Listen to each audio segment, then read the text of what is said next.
The first sound Elias Boone heard that night was not the wind. It was knocking. 3 slow knocks against old pine wood somewhere beyond the storm, steady enough to make the hair on the back of his neck rise beneath the collar of his coat. Out on the plains, nobody traveled after midnight unless they were desperate, dying, or dangerous. Elias sat motionless beside the weak glow of his oil lamp, one weathered hand wrapped around a tin coffee cup gone cold hours ago. Snow hissed against the cabin walls. The wind dragged across the roof like dry fingers over a coffin lid. Then came the knocking again. Slower this time. Weaker. Elias reached for the Winchester resting beside his chair and stood with the stiffness of a man who had spent too many winters alone. The cabin creaked beneath his boots as he crossed the room. Outside, 20 acres of dead grass and frozen dirt disappeared into blackness. No moon, no stars, just storm. He unlatched the door carefully, keeping the rifle low beside his leg, and the wind burst inside hard enough to rattle the table behind him. At first, he saw nothing but snow swirling sideways through the darkness. Then lightning flashed somewhere far off over the hills. And there she was. A woman stood barely 3 feet from his porch, swaying where she struggled to stay upright. Patchy. Even beneath the snow and blood and torn wool wrapped around her shoulders, Elias recognized it immediately. Her long black hair clung frozen against her face. One side of her coat had been burned nearly black. But it was the symbol scorched into the fabric near her shoulder that made Elias Boone stop breathing for half a second. A black arrow inside a circle. He had seen that mark once before, 15 years earlier, painted on the side of a burned wagon near Fort Verde. Men had whispered about it afterward in saloons with their voices lowered and their whiskey untouched. The mark meant war. The woman looked up slowly, dark eyes reflecting the lantern glow spilling from the cabin behind him. Not fear, not weakness, just exhaustion stretched so thin it barely held together anymore. She tried to speak, but her lips trembled too hard for words to come out. Elias noticed her hands then. One clutched a knife loosely against her side. The other was bare and blue from cold. Snow had gathered across her shoulders until she looked almost carved from ice. For a long moment, neither moved.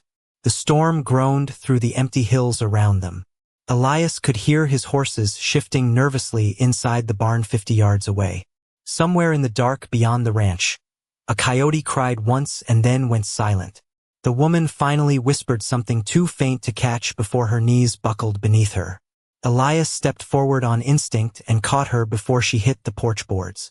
She was lighter than he expected, freezing cold through his gloves. The knife slipped from her hand and clattered against the wood. He should have left her there. Any smart man would have. Harboring an Apache woman with a war mark on her coat could get a rancher buried out here quicker than winter itself. But Elias Boone had buried enough things in his lifetime already. He glanced once toward the dark hills rolling beyond his property line, uneasy in a way he could not explain. The storm carried strange sounds tonight, distant, heavy, almost like thunder that never faded. Then he lifted the woman into his arms and carried her inside while the wind slammed the cabin door shut behind them. Elias laid the woman carefully beside the fireplace while snow hammered against the cabin windows hard enough to sound like handfuls of gravel. The room smelled of smoke, wet leather, and old pine sap warmed by years of winter fires. He shut the door against the storm and dropped the heavy wooden bar into place before kneeling beside her. Up close, she looked even worse than he first thought. Frost clung to her eyelashes. Her breathing came shallow and uneven beneath the burned coat wrapped around her shoulders. The strange black symbol near her collar had blistered through the fabric itself, as if somebody had tried to destroy it with fire and failed. Elias stared at it for a moment longer than he should have. Old memories drifted through his mind like smoke. Burned wagons, empty roads, army scouts whispering around campfires after midnight, men disappearing in the hills, and never returning. He pushed the thoughts away and reached for the kettle hanging above the flames. Outside, the wind howled across the plains in long hollow cries that made the cabin walls groan softly. Elias poured steaming water into a tin basin and dipped a rag into it before pressing it gently against the woman's frozen hands. Her fingers twitched instantly around the cloth, almost like she expected pain instead of warmth. "Easy," Elias muttered quietly. "You are safe enough for tonight." The words sounded strange coming from him.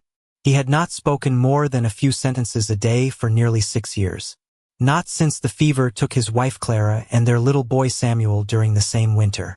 After that, silence became easier than people. Easier than sympathy. Easier than memories. He moved slowly around the cabin gathering what little he had. Dry blankets from the bed. A clean shirt hanging beside the stove. Half a loaf of bread wrapped in cloth.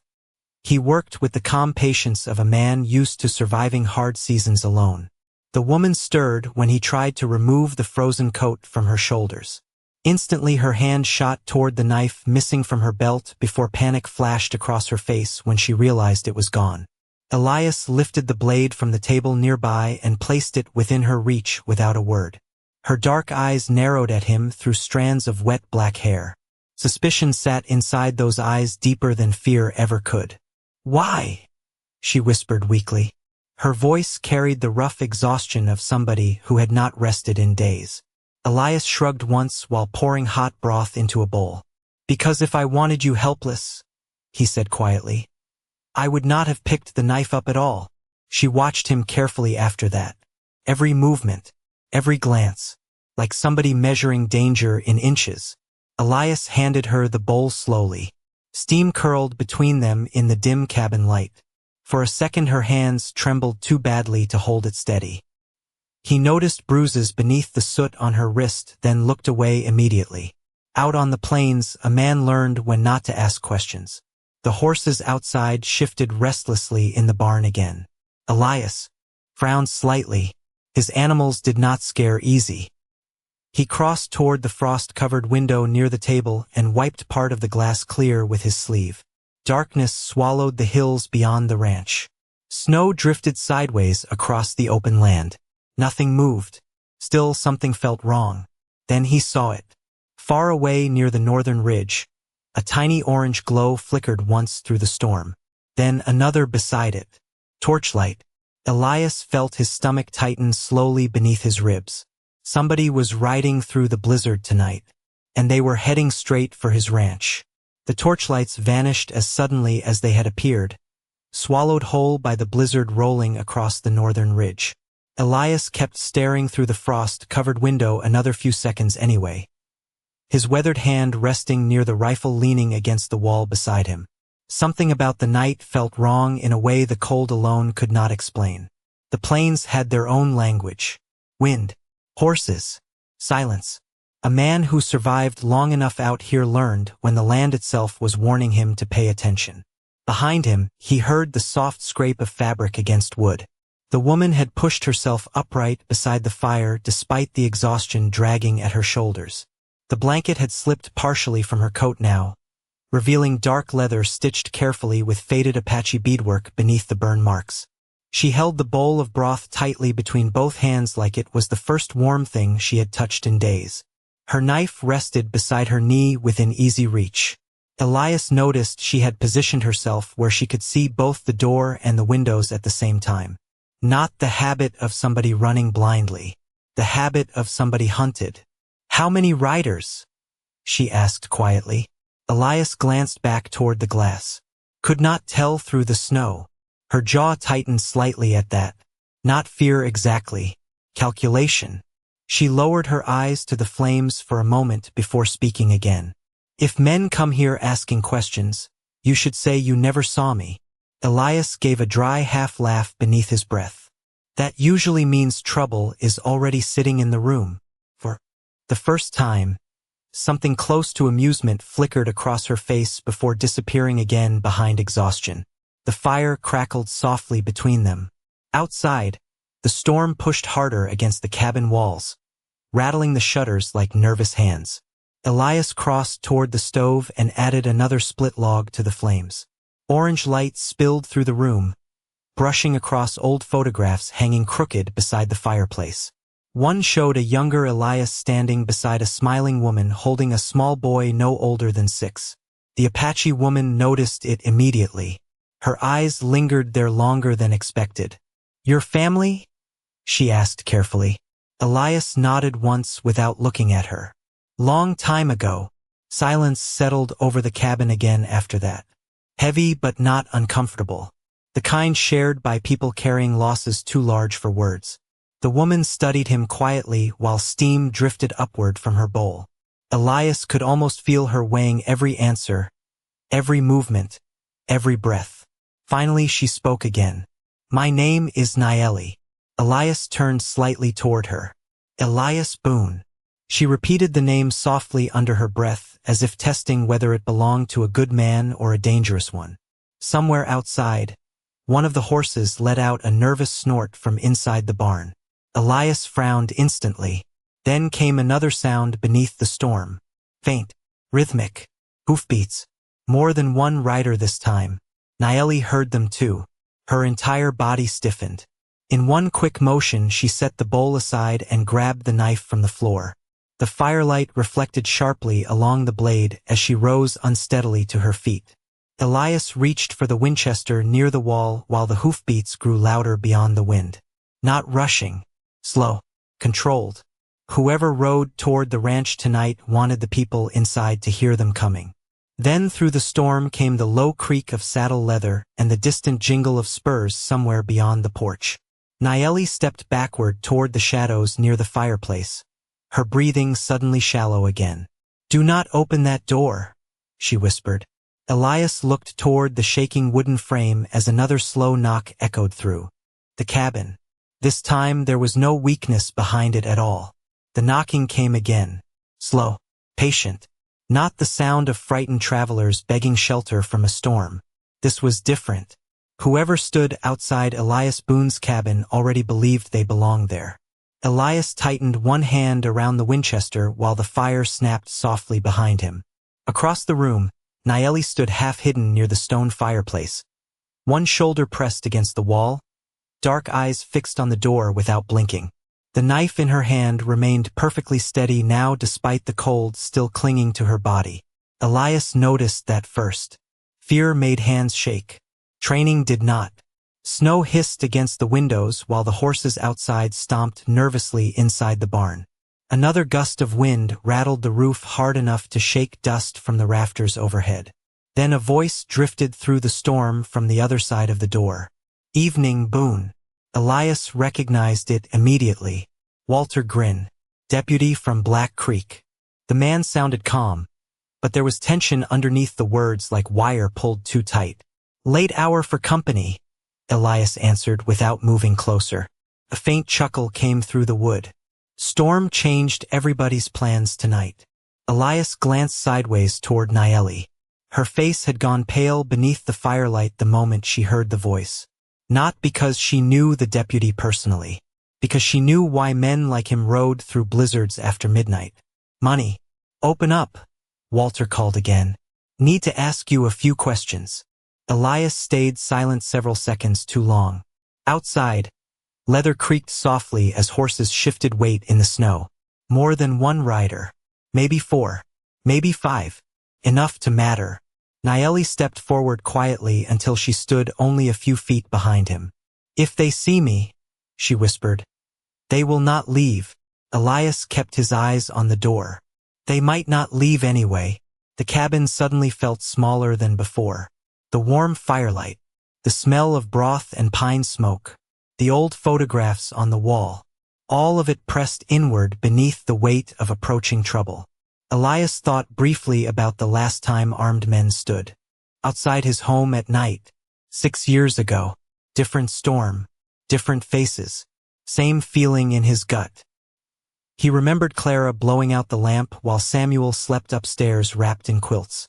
He remembered praying the riders would continue past the ranch without stopping. They had not. The memory vanished as Walter knocked harder this time. "Boone." His tone sharpened now. "Word is an Apache woman crossed through these hills tonight. Dangerous one. Burn mark on her coat. Army says she started trouble near Fort Lowell. Naeli's eyes lowered briefly at those words, but she did not deny them. Elias noticed that too. "Have not seen anybody," Elias answered calmly. Silence followed outside, long enough for the storm itself to fill the space between them. Then Walter spoke again, quieter now. "You always were a terrible liar." Elias slowly pulled the wooden bar free from the door. Behind him, Naeli tensed instantly. He opened the cabin just enough for the cold wind to knife inside. 5 riders waited beyond the porch beneath swirling snow. Walter Grin sat at the front wrapped in a dark coat dusted white along the shoulders. Beside him stood 4 hard-looking men Elias recognized from Black Creek saloons. Hired riders, the kind who followed money before law. Lantern light flickered across their saddles while steam curled from the horses' nostrils into the frozen air. Walter removed his gloves slowly. "Mind if we come warm ourselves?" he asked. Elias leaned one shoulder against the doorframe. "I mind." One of the hired men smirked faintly at that. Another scanned the cabin interior over Elias's shoulder before his eyes stopped briefly on a second bowl resting near the fireplace. The man's expression changed immediately. Tiny detail, tiny mistake. Sometimes trouble entered a ranch through things no larger than a spoon. Walter noticed it too. His eyes narrowed slightly beneath the falling snow. Then from somewhere deep in the darkness behind the riders came the distant sound of another horse approaching fast through the storm. Every man on the porch turned toward the sound coming through the storm. Hoofbeats thundered faintly beneath the wind, fast and uneven, growing louder by the second across the frozen plains. Walter Grin narrowed his eyes toward the darkness beyond the ranch while snow whipped across his coat collar. One of the hired riders rested a hand near his revolver instinctively. Elias remained still in the doorway, the cold biting through his shirt sleeves while the lantern light behind him spilled weakly across the snow-covered porch. Then a horse burst through the storm near the fence line. A young rider leaned low over the saddle, the animal lathered with sweat despite the freezing night air. The horse nearly slipped in the snow before stopping hard beside Walter's group. The boy looked no older than 17. Panic sat all over his face. "Walter," he gasped between breaths. "They found the Miller place." Silence hit the porch instantly. Even the wind seemed quieter for a second. Walter frowned deeply. "Who found it?" The boy swallowed hard before answering. "Army scouts. Cabin burned empty. 3 dead horses outside. They found the mark again." At those words, Naeli closed her eyes briefly from the shadows inside the cabin. Elias noticed it immediately. Walter noticed too. The deputy turned slowly toward the open doorway, suspicion sharpening across his face now. "That mark keeps following trouble around these hills," he said carefully. "Funny thing is, trouble usually follows people." One of the hired men leaned sideways in his saddle and peered harder into the cabin behind Elias. "You alone in there, Boone?" Elias did not answer right away. The fire cracked softly behind him. He could hear Naeli breathing somewhere in the shadows near the fireplace. Outside, snow swirled beneath the lantern glow while the horses shifted restlessly beneath their riders. Finally, Elias spoke. "You asking as lawmen or scavengers?"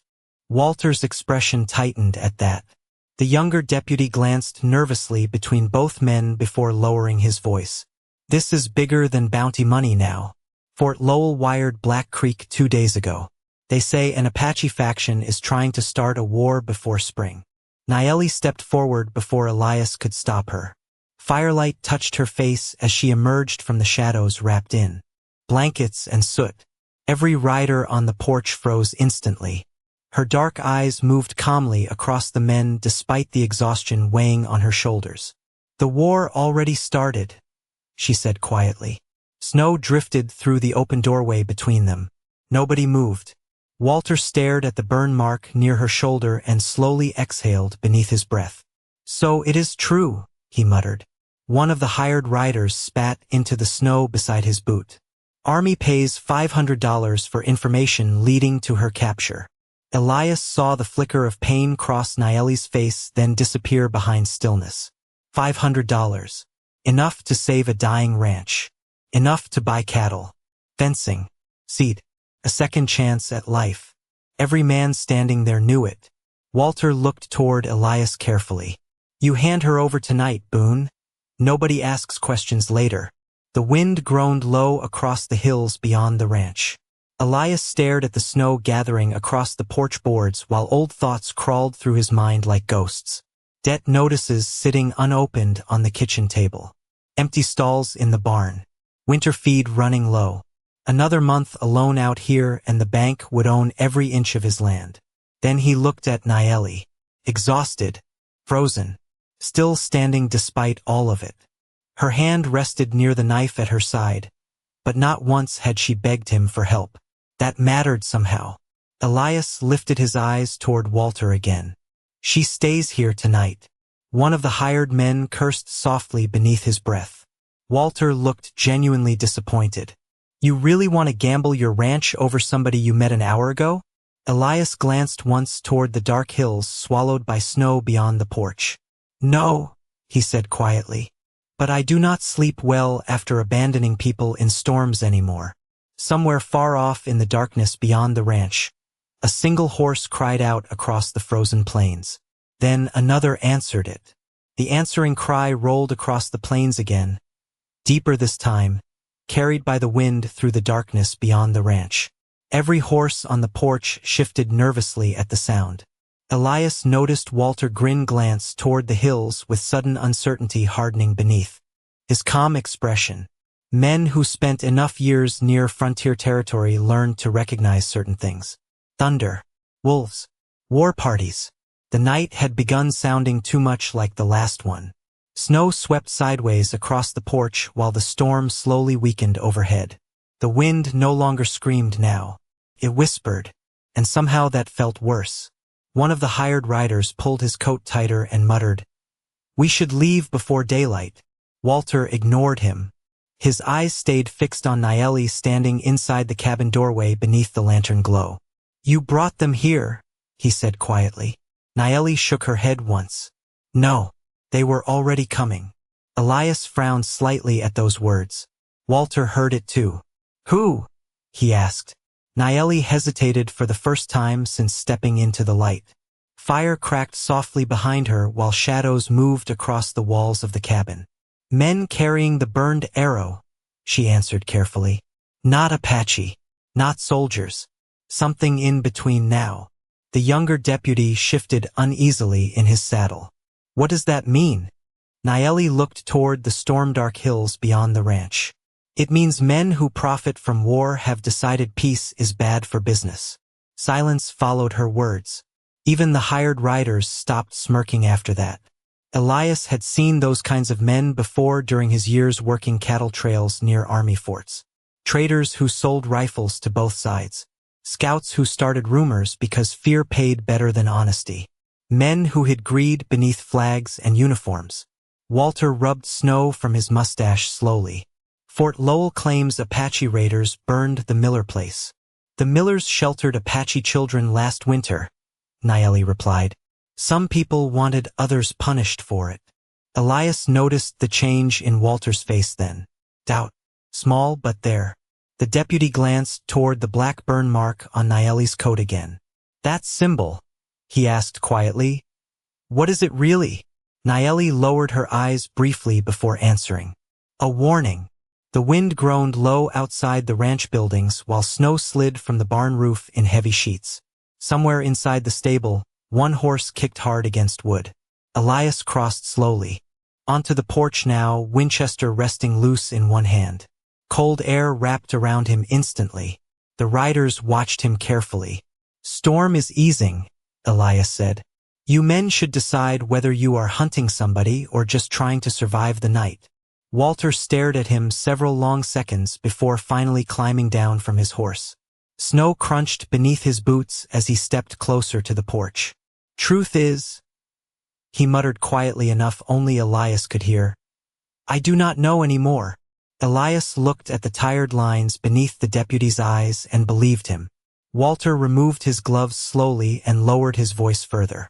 "Army officers arrived in Black Creek 3 days ago. Since then, people disappear. Ranches burn. Everybody blames Apaches. Then bounty posters appear by morning. He glanced once toward Naeli. Feels too neat. Elias leaned lightly against the porch post, eyes narrowing toward the hills. The storm clouds were finally thinning now, revealing pieces of moonlight silvering the frozen plains. Visibility stretched farther with every passing minute. And that was when Elias saw them. Dark shapes moving along the ridges miles away. Not one or two riders. Dozens. Maybe more. Silent against the snow. Watching. Walter saw them a second later and stopped breathing for a moment. One of the hired men cursed under his breath and gripped his saddle horn tighter. The younger deputy whispered, "Dear God!" But Naeli did not look surprised. She only closed her eyes briefly as if something she feared had finally arrived. Then she spoke so softly the wind nearly carried the words away. "They found me before sunrise." The figures on the ridges did not move like raiders preparing for attack. That was the first thing Elias Boone noticed. No shouting. No rifles raised toward the ranch. No riders charging downhill through the snow. They simply waited beneath the fading storm like dark statues carved into the hills themselves. Moonlight spilled weakly across the plains now, silver against white drifts and frozen grass. Walter Grinn stepped slowly backward toward his horse, unable to take his eyes off the distant silhouettes. "How many are there?" the younger deputy whispered. Nobody answered him. The truth sat too heavy in the air already. Naeli stood near the doorway wrapped in blankets, her dark hair stirring gently in the cold wind drifting through the open porch. For the first time since arriving at the ranch, exhaustion finally showed clearly across her face. Not fear. Relief. Elias glanced sideways toward her. "Friends?" he asked quietly. Naeli hesitated before shaking her head once. "Not all of them." One of the hired riders muttered a curse under his breath and turned his horse slightly toward Black Creek as if already considering escape. Walter lifted one hand to stop him. "Nobody rides blind through those hills tonight," he warned. "Not unless they want to disappear." The rider looked unhappy about it but stayed where he was.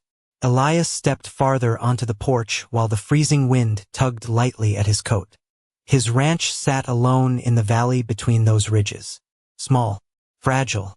One cabin, one barn, a few starving cattle. Strange how quickly a lonely piece of land could become the center of something larger than itself. Naeli moved beside him slowly. "They followed the burned arrow," she said quietly. "The men who carry it have been killing both settlers and Apache families. Then they leave signs behind to blame others." Walter frowned deeply. "Why?" Naeli stared toward the distant riders. "Because frightened people are easier to control." Elias let those words settle in silence. Somewhere far away, one horse on the ridge snorted softly into the cold night air. The sound carried farther than expected beneath the clearing sky. Then another answered it lower across the valley.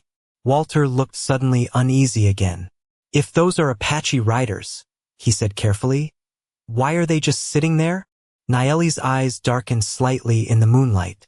"Because they are waiting to see whether I walk out alive." One of the hired men laughed nervously. "And if you do not?" Naeli did not look at him when she answered. "Then by morning, every ranch between here and Fort Lowell will believe Apache warriors murdered a chief's daughter under a white man's roof." Silence swallowed the porch again after that.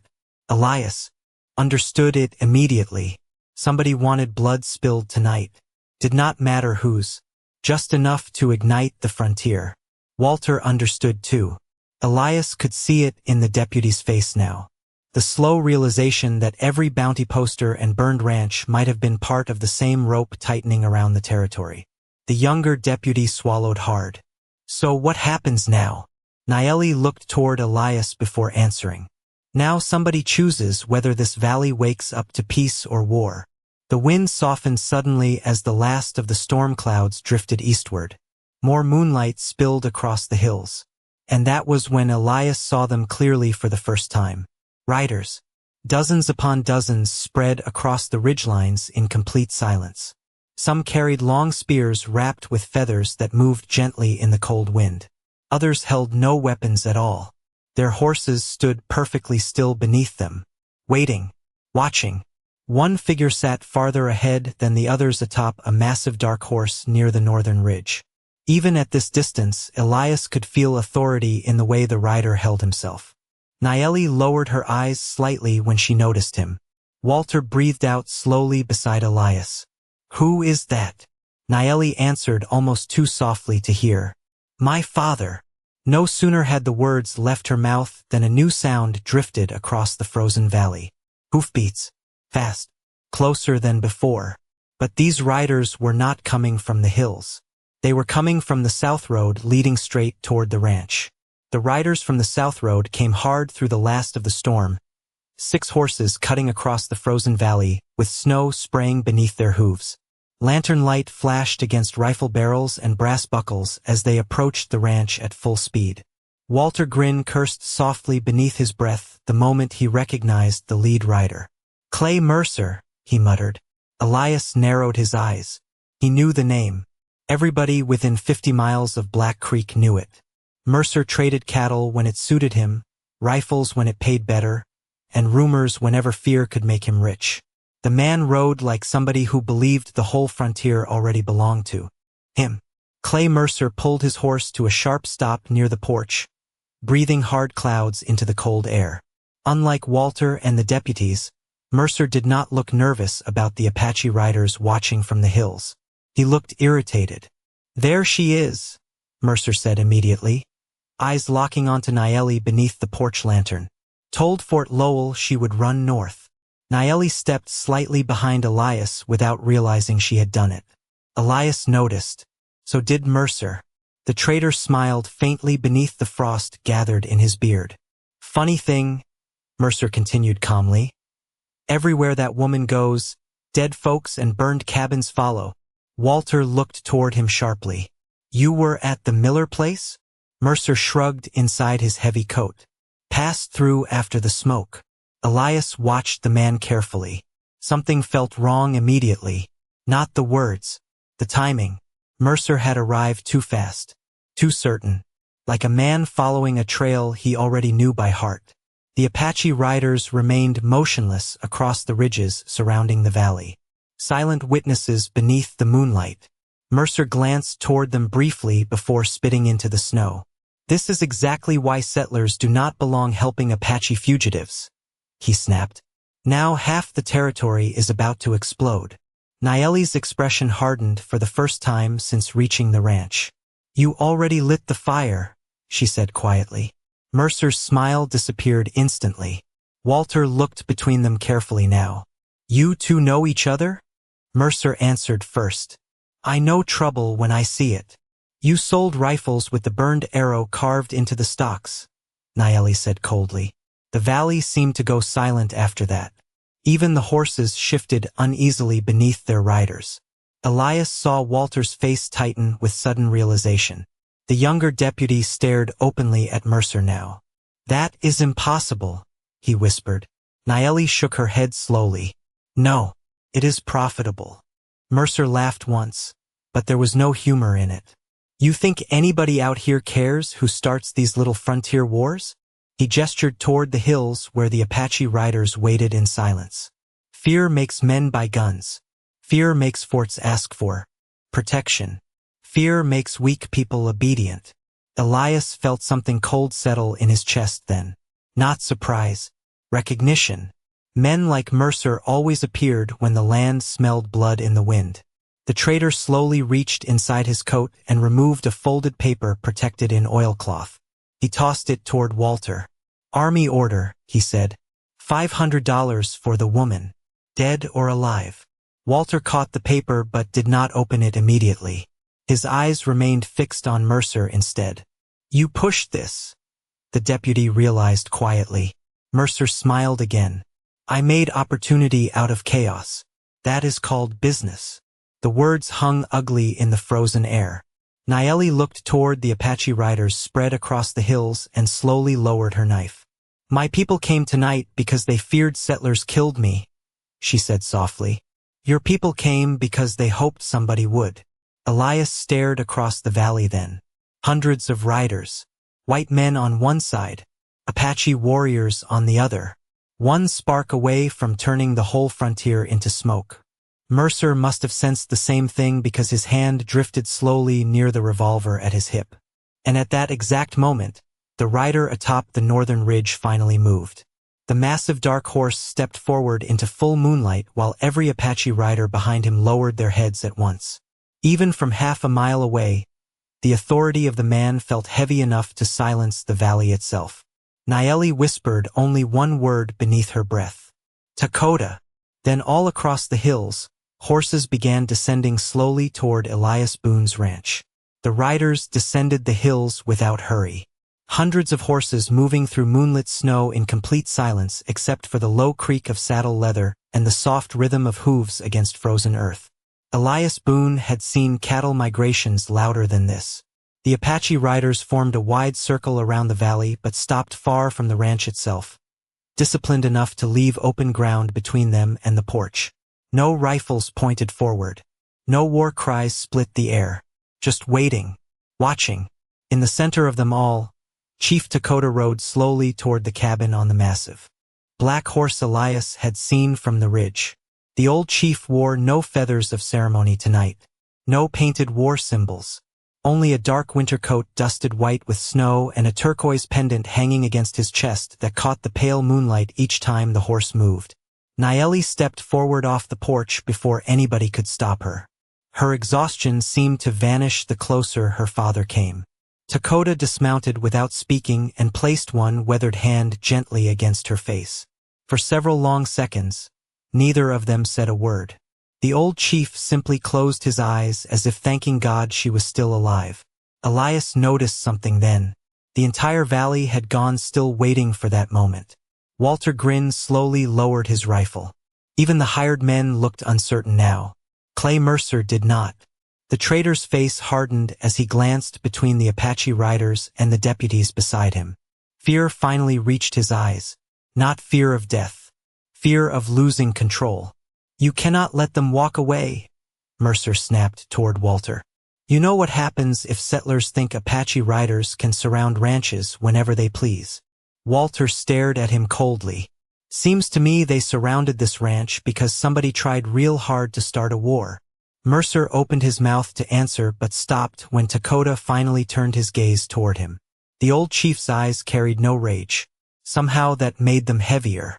You sold weapons to desperate men, Dakota said calmly in English roughened by age and winter air. Then you sold fear to everybody else. Mercer forced a laugh that sounded thin against the silence surrounding the valley. You got proof of that? Dakota nodded once toward the hills. Two Apache riders descended slowly carrying saddlebags across their horses. They stopped beside Walter and dropped the bags into the snow. Rifles spilled partially into the moonlight, each stock marked with the same burned arrow carved into the wood. Walter stared down at them in silence. The younger deputy looked sick. We found them hidden near the Miller place, Nayeli said quietly. Mercer sold them to both sides. Clay Mercer's confidence cracked then. Small at first, just a twitch in his jaw. But Elias saw it clearly. The trader looked around the valley realizing nobody stood with him anymore. Not the deputies. Not the hired riders. Not even the frightened men from Black Creek who had followed him here for bounty money. The whole ugly thing had collapsed beneath moonlight and truth. Mercer slowly backed his horse away from the porch. You all think this changes anything, he muttered bitterly. People out here still fear each other. Dakota looked across the frozen valley before answering. Fear is easy, the old chief said softly. That is why weak men sell it. Nobody stopped Mercer when he finally turned his horse and disappeared south into the fading storm. Somehow that felt more final than any hanging ever could have. The sky slowly brightened behind the eastern hills after that. Dawn spreading silver across the snowfields and frozen fences. One by one, the Apache riders began leading horses down into Elias Boone's valley. Not war horses, ranch horses.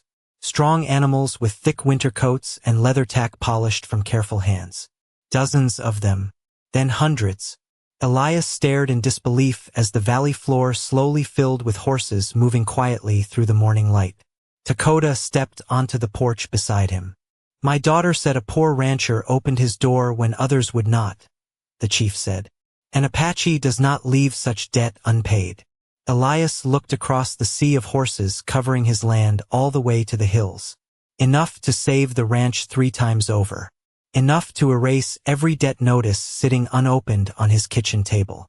He tried to speak but found nothing worth saying. Nayeli approached him quietly, then removed the turquoise pendant from around her neck. The same one she had carried through storm and fire and fear. She placed it gently into his weathered hand. "So you remember this night?" she said softly. Elias closed his fingers around the warm stone while dawn light rolled slowly across the valley. For the first time in years, the ranch no longer looked lonely. And somewhere beyond the hills, the last of the storm finally disappeared.